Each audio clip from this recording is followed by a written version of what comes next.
Nagu sa kindlasti juba tead, toimub Excelis arvutamine tabelarvutusena. Mida tabelarvutus aga endast kujutab, et mida see reaalselt tähendab, sellele küsimusele saad sa selles õppetükis kindlasti vastuse, kuid enne veel, kui selleni jõuame, pead teadma veel ühte asja. Nimelt, kõik arvutused Excelis toimuvad ainult valemite ja funktsioonide kaudu. Jah, ma tean, et need kaks terminit tunduvad üsna üks ja seesama asi ja seepärast räägime ka nendest natukene lähemalt, et mis vahe on valemil ja funktsioonil. Ma loodan, et sai keeldu ühest väikesest matemaatikatunnist ja tuletame selle väikese olulise asja meelde. Valemid ja funktsioonid on ära tuntavad ühe ühise asja poolest Excelis. Nimelt, nad mõlemad algavad võrdusmärgiga ja seda alati.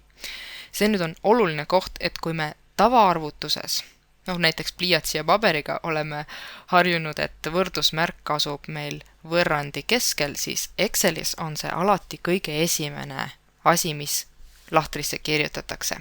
Vaatame nüüd aga, mis eristab neid kahte. Valemid on tavalised aritmeetilised tavalised, kus kasutatakse meile kõigile tuntud tehteid nagu liitmine, lahutamine, korrutamine, jagamine, astendamine ja ka protsendiarvutuse võiks siia tabelisse tuua. Ja seda siis vaid selle erandiga, et valemite ees asub alati võrdusmärk.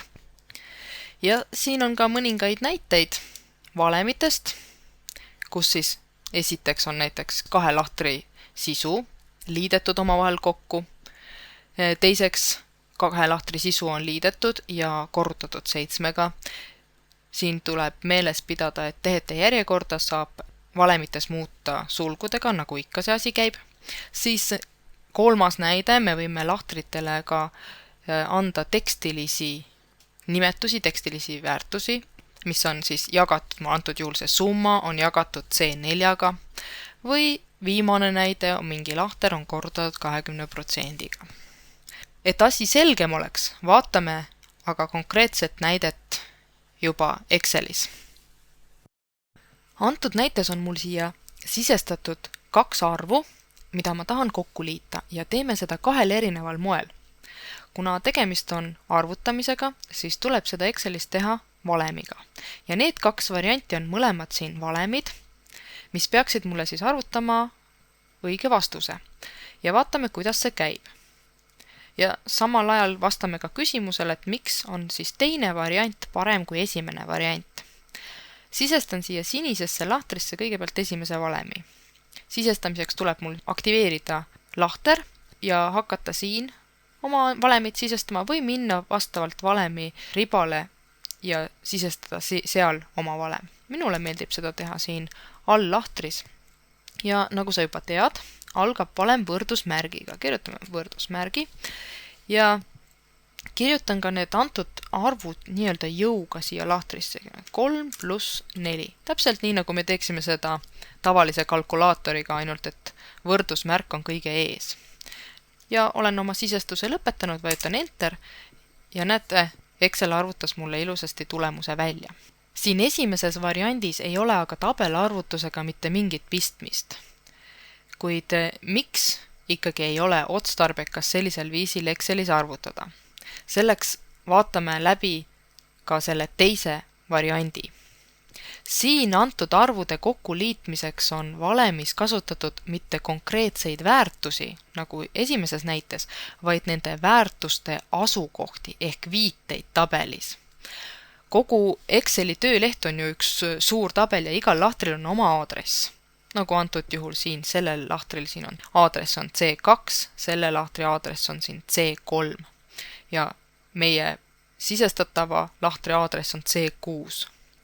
Seega, kui ma tahan mingeid andmeid kokku liita või mis iganes muud asja teha nendega, siis tuleb mul opereerida mitte andmete endiga, vaid nende lahtritega, kus need andmed asuvad.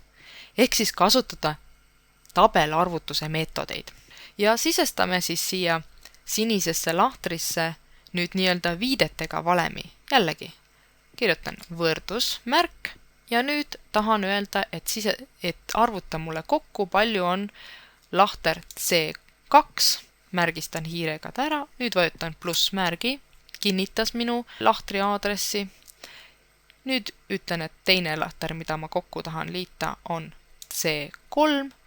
Enam ma plussmärki ei kirjuta, sellepärast et rohkem mul liidetavaid ei ole. Vajutan Enter kinnituseks Excelile, et minu valem on valmis ja seepeale arvutab Excel mulle tulemuse välja. Ja nagu näete, mõlemal puhul on õige vastus, kuid miks ikkagi selline viidetega arvutamine nüüd nii palju parem ikkagi on? Eks ikka sellepärast, et kui ma oma algandmeid muudan, no näiteks kirjutan selle 3 asemel siin 2, siis jääb minu viidetega valemi vastus ikkagi õigeks, kuid esimeses variandis pean ma lisaks andmete muutmisele ka veel valemis hakkama liidetavaid muutma, minema siia valemi sisse ja ka siin oma liidetava ära muutma, et õiget vastust saada. Seega pea meeles, et kui valemid on nutikalt kirjutatud, ei pea andmete muutmise korral ka valemeid muutma hakkama. See oli siis väike ülevaade valemitega arvutamisest ja läheme nüüd uuesti tagasi ja vaatame, mismoodi siis nende funktsioonidega opereeritakse ja mida need funktsioonid endast kujutavad.